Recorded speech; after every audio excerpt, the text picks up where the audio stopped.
आज एक बड़ा खुशी और तारीख़ी दिन है हमारी पॉलिटिकल पार्टी के लिए कि बिहार प्रदेश में MIM पार्टी को बिहार की जनता ने ना सिर्फ अपने वोटों से बल्कि अपनी मोहब्बतों से इतना नवाजा कि मेरे पास अल्फाज नहीं है कि कैसे मैं उनका शुक्रिया अदा कर सकूं। मगर मैं सबसे पहले अल्लाह सुब्हाना व तआला का शुक्रिया अदा करता हूं कि अल्लाह के फजल व करम से मजलिस इत्तेहादुल मुस्लिमीन को एक तारीख़ी कामयाबी बिहार में मिली है। मैं साथ ही साथ जो हमारे बिहार प्रदेश के अध्यक्ष हैं जनाब अख्तरुल ईमान साहब का और जनरल सेक्रेटरी आफ्ताब साहब का, आदिल साहब का और तमाम बिहार के मेरे पार्टी के ज़िम्मेदारों का शुक्रिया अदा करता हूं कि उनकी बड़ी सख्त जिद्दोजहद और मेहनत रही और उसी मेहनत का नतीजा रहा कि आज हमको एक बहुत बड़ी कामयाबी हासिल हुई।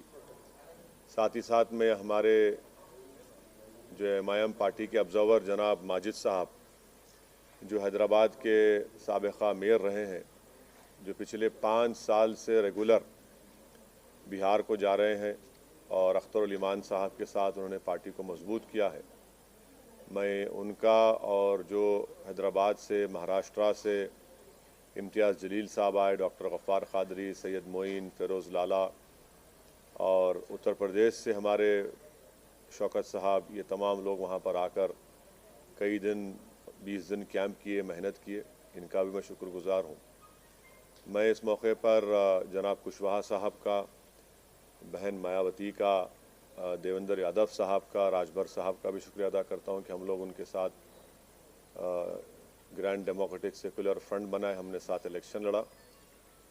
और मैं सीमांचल की जनता का दिल की गहराइयों से उनका शुक्रिया अदा करता हूं कि उन्होंने मजलिस के उम्मीदवारों को कामयाब किया और मैं उनको तयक़ुन देना चाहता हूं कि हमने हमेशा इस बात को कहा है कि जब हमने बिहार में अपनी सियासी सफ़र का आगाज़ किया तो हम इस बात का वादा किए थे और आज भी हम ये कह रहे हैं कि हम सीमांचल से इंसाफ कराएंगे।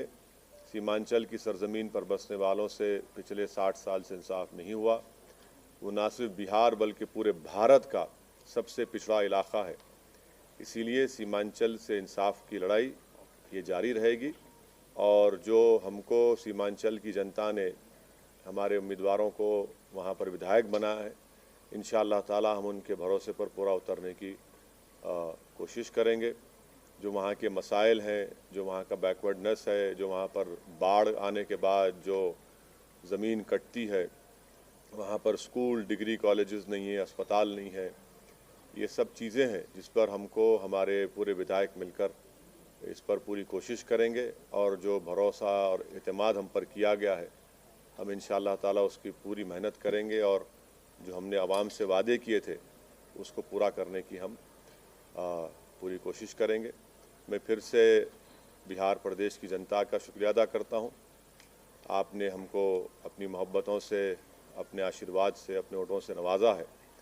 हम 21 कैंडिडेट खड़ा किए थे और उसमें से 5 कामयाब हुए हैं। जहां पर हमको कामयाबी नहीं मिली, हम वादा कर रहे हैं कि हम फिर से वहां पर जाएंगे।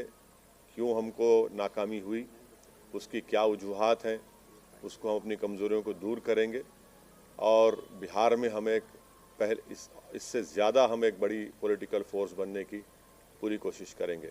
मैं साथ ही साथ बिहार की जनता का भी शुक्रिया अदा करता हूं कि उन्होंने इस कोरोना के वायरस के दौरान भी निकल कर अपने वोट का इस्तेमाल किया। ये बड़ा ही उनका बेबाकी का काम था और बड़ा ही बहादुरी से उन्होंने निकल कर भारत की जमहूरियत को, बिहार के जमहूरियत को इलेक्शन में हिस्सा लिया। मैं उनका भी शुक्रिया अदा करता हूँ। सर, ये जिससे आपने बिहार पे आमद की थी अपनी, उस सीट को, किशनगंज की सीट को आप हार गए, क्या कमी? मैंने जैसा कहा अभी कि यकीनन कोई ना कोई कमज़ोरी होगी, खामी होगी जिसकी वजह से हमने वहाँ की आवाम का एतमाद हासिल नहीं कर सके।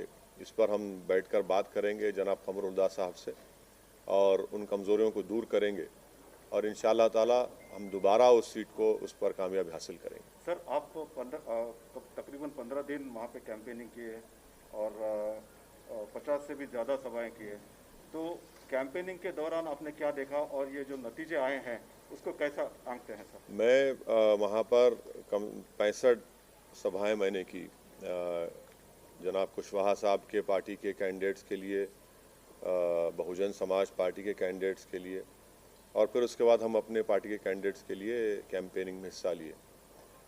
तो हमारा तो मकसद ये था कि हम कुशवाहा साहब को अपना चीफ मिनिस्टर कैंडिडेट बनाकर पेश किए थे। हम तो इस डेमोक्रेटिक सेकुलर फ्रंट के लिए हम मेहनत कर रहे थे। अब तक जो नतीजे आए वो हमारी क्या बोलना चाहिए, हमारी ख्वाहिश के बरक्स हैं, उसका अपोजिट है। अब जो नतीजा है जो भी है, अब तक जितना आया, अभी काउंटिंग चल रही है, ये तो बिहार की जनता का फैसला है और जमहूरियत में आवाम का फैसला जो होता है वो नतीजा वही निकलता है। तो अब मैं कौन होता हूँ जब इतने बड़े बड़े सेफोलॉजिस्ट उनके प्रेडिक्शंस गलत निकले। तो असदुद्दीन ओवैसी तो ट्विंकल ट्विंकल लिटिल स्टार है, तो हम तो अपना जो काम करना था हम किए। अब देखिए फाइनल नतीजा जब आता है जब ही कुछ बताया जा सकता है। तो फाइनल नतीजा अगर ज़रूरत पड़ी तो क्या आरजेडी के साथ जाएंगे सर?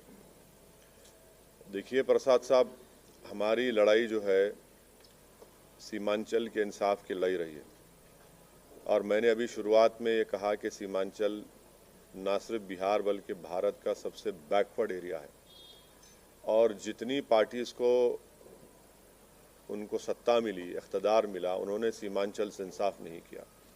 मिसाल के तौर पर जितने एजुकेशन इंस्टीट्यूट्स हैं वो या तो पटना, नालंदा या फिर दरभंगा के अतराफ में बनाए गए। एम्स लाया गया तो सीमांचल को उससे महरूम कर दिया गया।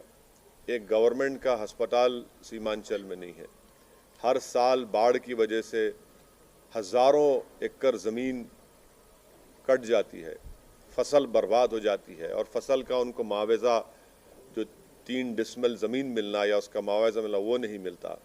सबसे ज़्यादा पलायन वहाँ के नौजवान दिल्ली, हरियाणा, पंजाब जाकर वहाँ के खेतों में काम करते हैं। तो इसलिए हमारे लिए सीमांचल का डेवलपमेंट और मैंने आपको याद दिलाना चाहता हूँ कि बहैसियत मेंबर ऑफ पार्लियामेंट मैंने एक प्राइवेट मेंबर्स बिल भी पार्लियामेंट में दिया था कि आर्टिकल 371 के तहत एक रीजनल डेवलपमेंट काउंसिल बनाया जाए, जिस तरह हैदराबाद कर्नाटक रीजन में बनाया गया था, क्योंकि जब तक वो बनता नहीं उस इलाके से इंसाफ नहीं होगा। तो सीमांचल के इंसाफ की लड़ाई हमारे लिए बहुत अजीज़ है, बहुत करीब है, और हम उस लड़ाई को जारी रखेंगे।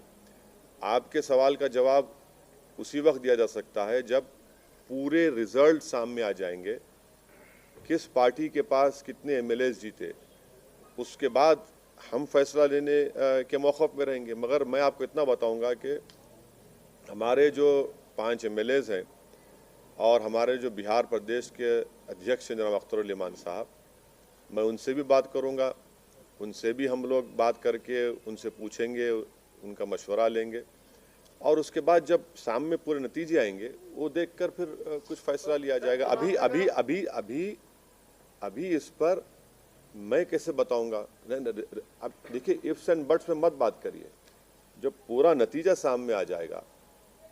अभी भी काउंटिंग चल रही है, अभी 60-70 लाख वोट अभी काउंटिंग होना बाकी है। तो हर पार्टी के पास कितने एमएलएस हैं, कौन वो मैजिक नंबर 122 को पार करता है, वो देखना पड़ेगा। इकरार भी नहीं है, इनकार भी नहीं है कि सीमांचल के डेवलपमेंट को लेकर अगर कोई धड़ा कॉमन मिनिमम प्रोग्राम के साथ सीमांचल के डेवलपमेंट को लेकर आपके सामने आता है तो क्या आप उसका समर्थन करेंगे? पहले तो रिजल्ट तो आने दीजिए ना। देखिए पहले तो रिजल्ट, पूरा फाइनल रिजल्ट आने दीजिए। साफ है सर, लेकिन नहीं, क्या साफ है बताइए? मेरे तो साफ नहीं दिख रहा। अभी तक तो कोई साफ ही नहीं है। अभी तक तो कोई ये कभी इधर कभी उधर, यकीनन क्लिफ हैंगर होगा, बट नतीजा तो आने दीजिए, फिर बात करते हैं। मैं आपसे क्या कह रहा हूं कि हमारे बिहार के अध्यक्ष और एमएलएस हम सब बैठेंगे, बात करेंगे, उसके बाद कुछ फैसला करेंगे। कितना हमको नहीं बोला गया, क्या क्या नहीं बोला गया, अगर पूरे 5 साल में अगर किसी पॉलिटिशियन को अगर गाली दी गई है तो अगर आप टॉप 3 निकालेंगे तो टॉप 3 में हमारा नंबर आएगा। क्या क्या आपने कुछ बाकी नहीं रहा ना बोलने के लिए। अब तो बी टीम, सी टीम, वोट कटवा, पैसे लेते हैं, फुला करते हैं। अब हम हेलीकॉप्टर में उड़ रहे तो कहा कि पेट्रोल फुला डाल रहा है। रिजल्ट आ रहे हैं तो कोई कहता है कि देखो इनका एक काम हो गया। तो ये सब बातें भी तो सामने है ना हमारे। तो ये तो देखना पड़ेगा। हम बैठ के बात करेंगे। लेकिन सर जो सवाल जो अभी किया वो उसी सवाल को मैं फिर से बोल रहा हूँ। सीमांचल का विकास सबसे इम्पोर्टेंट है और उसके लिए सरकार बनाने में कोई भूमिका आप अपनी पाते हैं या सरकार को कुछ इस तरह का सपोर्ट करना, जैसे तेलंगाना में एक व्यवस्था है कि बाहर से सपोर्ट कर देना या उसको समर्थन घोषित कर देना। एक मिनट, तेलंगाना में टीआरएस को किसी की जरूरत है? नहीं है ना। यहाँ पर पूरा रिजल्ट